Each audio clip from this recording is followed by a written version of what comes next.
Hi guys! Welcome sa ating panibagong video content for today's video. Ayan guys, meron ngayong nauuso sa social media na trending na sinigang na corned beef. Kaya itatry natin siya guys kung masarap ba yung lasa ng sinigang na corned beef. Na-curious kasi ako kasi trending siya sa TikTok. Ayan guys, gagawin natin siya. Ayan, bumili na ako ng gulay na pangsigang. Tapos yung trinay ko lang naman, maliit lang na corned beef muna yung binili ko guys. Tapos ang mahal ng gulay.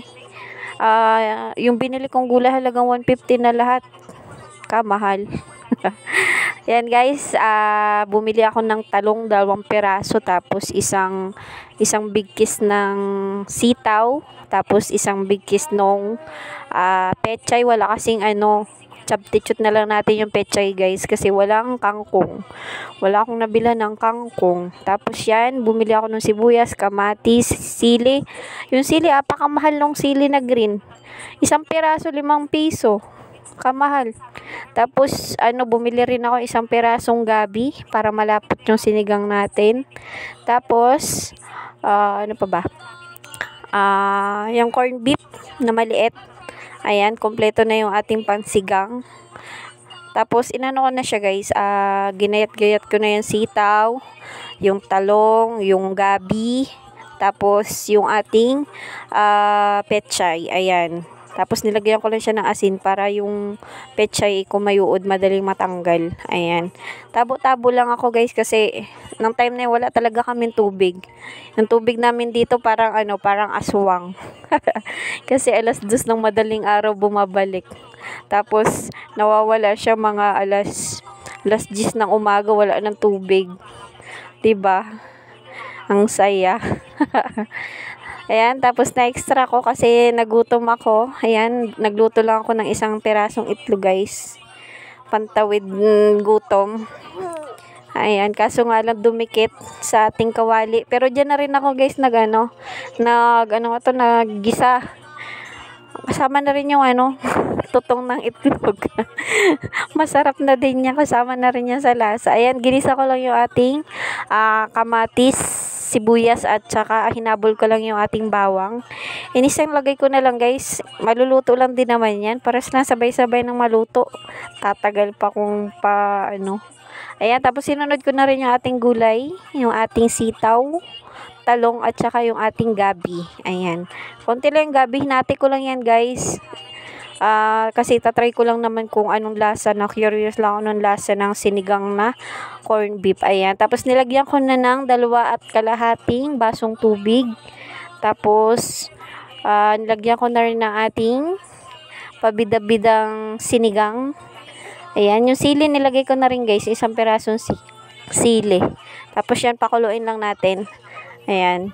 After ng kumulo, papalambutin lang natin yung gulay. Tinimplahan ko na rin yan sinigang at saka asin. Tapos yan, nilas ko na yung ating pechay. Wala kasing kangkong, kaya pechay yung substitute natin guys. Ayan, pakuluan lang natin yan. Konting kulo na lang kasi hindi pa masyado malambot yung ating sitaw at saka yung ating gabi. Ayan, guys. Yan ang ating sinigang na corned beef. Plating. Nausok-usok pa yan guys. Mainit-init pa. Ayan guys, tara guys, kain tayo. Ayan. Chinika-chika. Yung rate ko dito sa sinigang na corned beef, hindi naman ganun kasarap. Parang normal lang siya. Pero parang nagsigang ka ng baka. Pero low budget nga lang guys. Pero okay naman yung lasa. Hindi ganun kasarap, pero ayos na, pwede na pang ulam pag wala kang budget pambili ng baka at saka ng karning baboy. Ayan, bili ka na lang ng corned beef na maliit. Pwede ka nang mag-ulam. Sinigang pa rin naman. Kaso, siguro damihan na lang siguro yung corned beef guys. Kung magluluto kayo nito para lasang-lasa yung sinigang na corned beef talaga. Kasi, maliit lang yung binili ko eh. Ayan guys, yung rate ko, yung ating review sa sinigang na corned beef, okay naman. Mauulam naman. Hindi naman siya pangit ang lasa. Sakto lang yung lasa niya na mauulam mo talaga. Kaso nga lang hindi rin ako nabusog. Hindi lang ako nabusog guys. Pero okay na din naman. Laman siya na din yun guys. Ayan. Chika-chika lang. Pero ayan, masarap naman yung gulay. Masarap talaga sa sinigang pag may gabi. Ayan guys. Pinapak ko na yung gulay. Kasi konti lang yung corned beef eh. Naubos naman. Natunaw yata. Ayan, kasabay ko kumain dyan yung aking jowa Bills. Okay naman daw sa kanya yung sinigang na corned beef. Ayan guys, kung gusto nyo ring magluto, try nyo din kung curious kayo sa lasa. Ayan, luto din kayo. Hindi naman siya pangit. Hindi rin naman sobrang sarap, sakto lang. Ayan lang guys, thank you sa panonood. Bye-bye!